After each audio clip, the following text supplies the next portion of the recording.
जय गुरुदेव। जय गुरुदेव नाम किसका। जय गुरुदेव नाम किसका।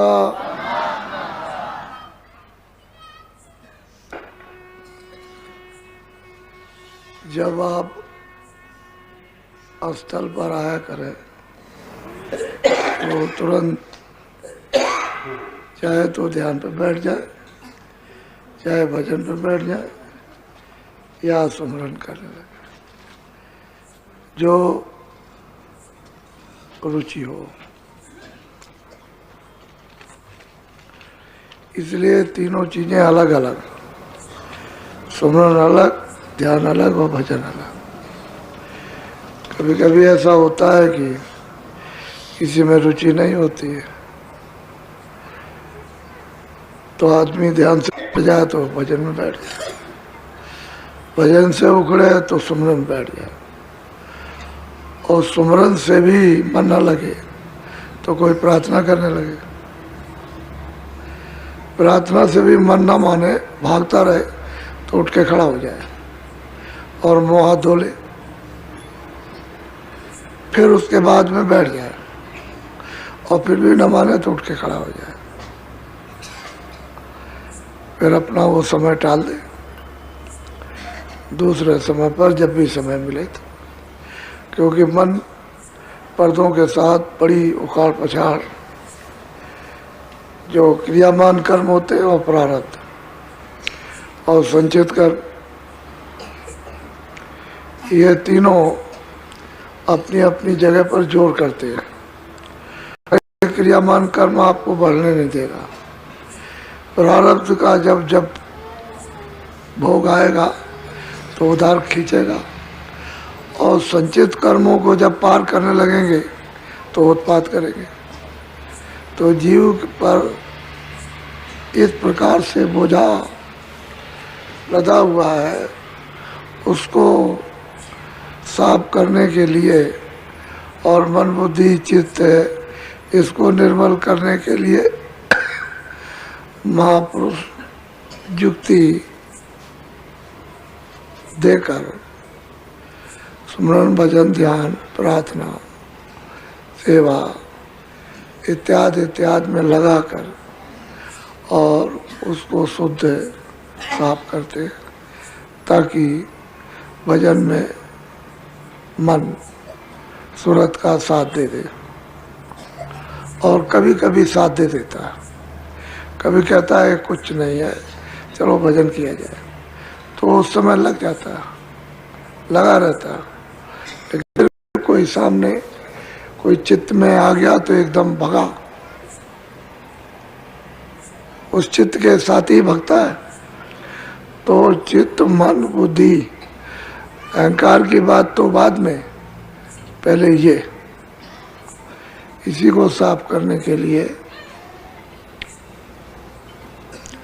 ये सरल युक्ति सरल उपाय, इतना सरल उपाय दूसरा और युगों में कभी भी नहीं था।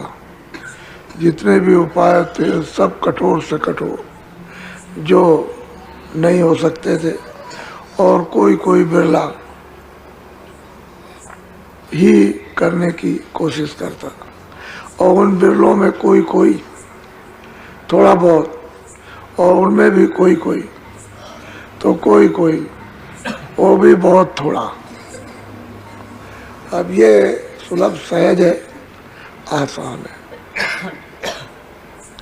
ऐसे युग में ये सहज युक्ति मिले, जबकि मन उड़ता हो, इंद्रियां सवार हो गई हों, काम क्रोध लोभ पर इस पर सवार हों, और आदमी हिंसा का अंबार लगाए हुए, ऐसे वक्त में उस मालिक की महापुरुषों की बहुत बड़ी दया है। आपको बताया था कि ये राज ईश्वर का है यहाँ, और वो यहाँ से कितने करोड़ों योजन ऊपर बैठे हुए हैं। वैसे उनका तो उतार जाना होता नहीं, वो तो भी उतर के नहीं आएंगे कि जगह छोड़ दे तो सब रचना खत्म हो जाए, तो जगह छोड़ नहीं सकते और आप वहाँ पहुँच नहीं सकते हो।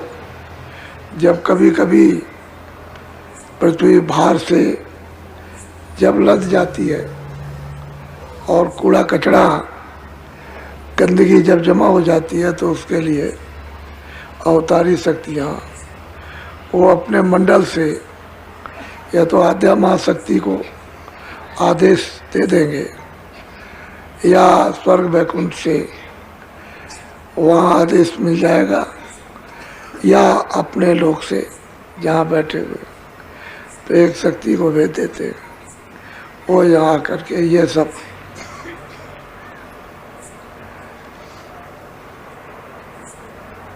कूड़े कचरे को सफाया करती है। वो भी क्या करेगी, संघर्ष करा देगी। क्या करेगी, तमाम लोग भूख से मरने लगेंगे, चिल्ला पड़ेंगे, बीमारी फैल जाएगी और कोई घटना हो जाएगी। इस तरह से तमाम मतलब ये है कि उनको अपने मंडल का अधिकार प्राप्त होता है। वो अपना किया कराया अपना और बस। तो ये उनका राज है। उनके राज में बहुत गड़बड़ी हो गई। लोग अच्छी बात को सुनते नहीं, मानने की बात तो दूर है, सत्य बोलते नहीं, सच बोलते नहीं है, दया है नहीं, रहम किसी में है नहीं, ईमान किसी में है नहीं, मोहब्बत प्यार किसी में है नहीं। सृष्टि उनकी ये मानव सृष्टि बिगड़ गई। वो भी चाहते हैं कि ये ठीक हो किसी तरह से तो मदद की पूरी मदद, तो मदद आप अपने यहाँ से भेजिए और आ भी जाएंगे।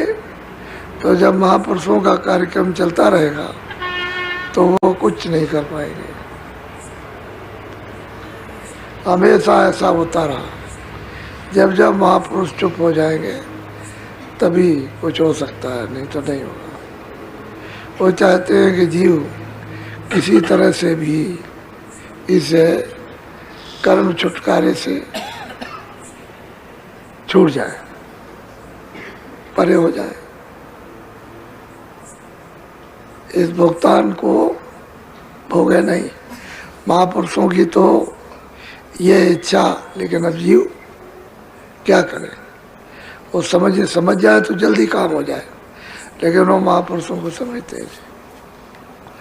तो फिर यह कि उनको उनकी सृष्टि में जो विधान बनाया उसको कोई नहीं मानता। ये जो कागजों पर लिखा है इसको तो लोग आजकल फाड़ फूड़ के फेंकना चाहते हैं, लेकिन मान लो कि उनका विधान आप फाड़ के फेंक भी दीजिए और कहीं नाम निशान को न रहने दीजिए, लेकिन बोध तो नहीं फाड़ सकते हो। फिर मतलब यह तुरंत महीने 2 महीने में तैयार हो जाएगा। बोध तो बोध ही है, वो बोध है। उस बोध से जो सत्य उच्चारण हुआ है वो है, वो नियम है। तो आप लोग सत्य पर चलने लगे और सत्य क्रिया करने लगे, सत्य देखना, सुनना, बोलना, तो फिर कोई झगड़ा झंझट नहीं किसी तरह। इसीलिए कोई रामायण फाड़ता, कोई गीता, कोई भागवत, कोई कुरान, कोई रामायण को बुरा कहता है, कोई कुरान को बुरा, कोई वेदों को बुरा, कोई शास्त्रों को, कोई किसी को, कोई संतों को, संतों की वाणियों को, कोई कुछ है। तो इससे क्या होगा? इससे मालूम होता है कि आप कुछ नहीं जानते, कुछ नहीं। आपको उसका जरा सा भी मतलब यह है कि छू करके भी हवा में भी उसका ज्ञान नहीं है। आप पागल जैसे हो। पागल को क्या ज्ञान हो सकता है? तो असली चीज यह है कि ये देखने को मिलता है तो सृष्टि उसकी बहुत खराब हो गई, बहुत ज़्यादा।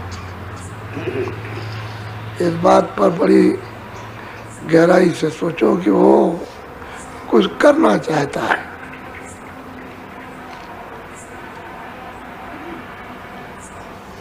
अब वो तो महापुरुषों की, अब वो तो सत्पुरुष समर्थ, सबके दाता, सबके सृजनहार, सब उनसे डरते, भय खाते हैं, सब कांपते हैं। तो आप समझ लो इस बात को कि वो मालिक कुछ और चाहता, तुम कुछ और करते हो। तो सतयुग में, त्रेता में, द्वापर में, कलयुग लग गया। अलग अलग सब वक्त की क्रियाएं थी। कलयुग बहुत नाजुक युग है और उद्धार का ये समय है। जीव अपना उद्धार कर सकते हैं। थोड़ी सी लगन, इच्छा, भूख होनी चाहिए। पहले युगों में ये बात नहीं थी। अब ये इतना निम्न, कमजोर और गंदा समय कि इसमें जीव चाहे तो अपना उद्धार कर ले और ना चाहे तो समय खो के चला जाए। छोटी सी बात, उसकी चक्की जो है दर दर दर चलने वाली है। जैसे चक्की में अनाज डाल दो तो दर दर दर चने और ये वो सब फूट जाते, फट फट फूटते हैं। तो ऐसे ही जब उसकी चक्की चलेगी तो अकल किसी के काबू में और किसी की अकल में कोई समझ है यानी ज्ञान नहीं रहेगा। इसे बड़े समझदारी से जीवों पर अब से दया करें। दया मानव का मूल धर्म है। दया जिसको रहम कहते हैं। और दया उठ जाए, रहम उठ गया है तो कुछ नहीं, कुछ है ही नहीं। मनुष्य के पास कुछ नहीं, जानवर है, पशु, उसे कोई क्या नहीं। सकल कोई हो उससे क्या बात। सकल तो मानुष भी बीड़ी पीता है, बैठ करके फल खाता है, ऐसा मालूम होता है जैसे आदमी। तो सकल कोई हो, लेकिन काम सब जितने भी है हैवान और जानवरों के। तो इसलिए बहुत सत्संग को चेत कर, बुद्धि को लगाकर सुनने की कोशिश करो, अच्छा ही रहेगा। आगे पैर करो और भजन पर बैठ जाओ। छोटी रिद्धि सिद्धि प्राप्त करने वाले फकीर महात्मा जो रहते थे वो ये भी कुछ नहीं बताते थे।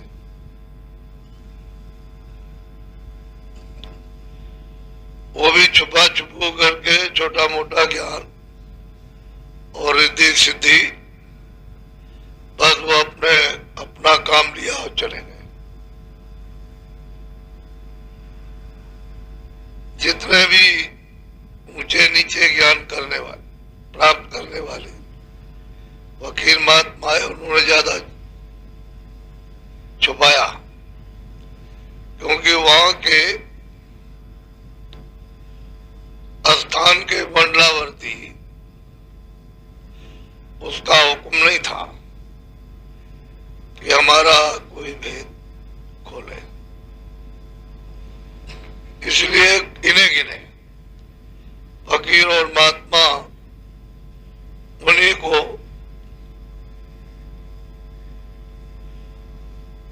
छोटा और उससे थोड़ा और ज्यादा ये ज्ञान और स्थान प्राप्त हुआ ज्यादा तादाद, लेकिन जब से संतों का यहाँ पधारना हुआ और सतपुरुष की सतलोक से दया हुई कि जाओ जीवों को अच्छी तरह पूरा पूरा भेद बताकर और अपने घर का पता ठिकाना देकर मदद देकर उनको ले आओ। तब से ये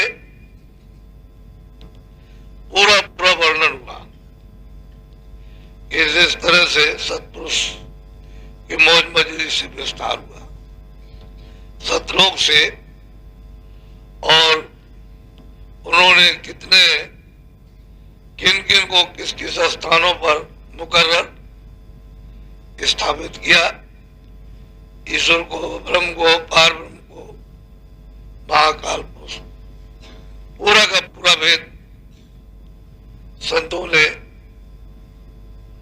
जाहिर किया रास्ते का। और इनको मनुष्य मंदिर में जिस्मानी मस्जिद में रोहों को, जीवात्माओं को भेद बताकर साधना शुरू कराई और इनको अंदर में चढ़ाया। तो एक दो नहीं, बहुत बहुत सुनते यहां से वापिस परदेश से अपने घर में लौट गई। अब उनका रूहों का, उन सुरतों का आना कभी नहीं हो सकता, क्योंकि जब घर में पहुंच गई तो मालिक की मर्जी है कि जो अब की बार आ जाएगा वो वापस परदेश में नहीं जाएगा। तो संतों ने मृतलोक में आकर के जीवों पर बहुत दया की और मदद की और जीवों को साफ सुथरा किया। और ऐसे अच्छे समय से लोगों ने फायदा लाभ संतों फकीरों से क्यों नहीं ले पाया कि वो तमाम शरीयत में, तमाम आडम्बरों में फंसे होते थे, फंसे रह गए। उनको उसके छोड़ने में बहुत तकलीफ महसूस होने लगी, जबकि उनको सभी कुछ छोड़ना, यहाँ कुछ भी रहने वाला नहीं है, लेकिन सुना नहीं और उसी अपने गलत काम में लगे रहे, इसलिए उन पर दया नहीं। और जो जाग गए, जो चेत गए, उन पर दया हो गई। महात्माओं की कृपा तो सब पर हो, जो सामने आ जाता सब पर होती है, लेकिन विमुख हो गए, सामने से हट गए और ये इंद्रियों के भोगों में अपना लगे रहे। इसे काम, क्रोध, लोभ, मोह, अहंकार, बाल बच्चों में इसमें फंसे रहे। और जो वास्तव में असलियत थी, हकीकत थी, जो वास्तविकता थी, वो नहीं जान पाए। वैसे फकीर और महात्मा तो सबके होते हैं, उनका किसी छोटे बड़े जात पात से कोई ताल्लुक, कोई संबंध नहीं है। ये सब हमने जात पात ये अपनी सुविधा के लिए, ताकि हम अपने अपने सीमा में रहें और उसका हम सब लोग पालन करें, जिससे घर गृहस्थी और समाज का बिगाड़ ना हो जाए। और अब तो घर गृहस्थी, समाज और सीमा लिहाज ये सब तोड़ दिया, छोड़ दिया। अब जो काम महात्माओं ने पहले चाहा था कि अब तुम सच्चे मालिक की याद कर लो, तो वो तो नहीं किया और झूठी चीजों की याद करते रहे और अब खुद ब खुद छूट गया। अब उनको इन सब चीजों का कोई लिहाज, बड़े बूढ़े का, छोटे बड़ों का कोई शास्त्र का, कोई किताब का, किसी महात्मा फकीर का कुछ नहीं। अब जो चाहते सो करते, इसलिए और ज्यादा उलझ गए और रास्ता जो मिलना चाहिए था उनको नहीं मिल पाया। कहने का मतलब कि महात्माओं की तरफ से कोई दया में कमी नहीं थी, लेकिन वो वहां तक न पहुंच सके और उससे महरूम रह गए।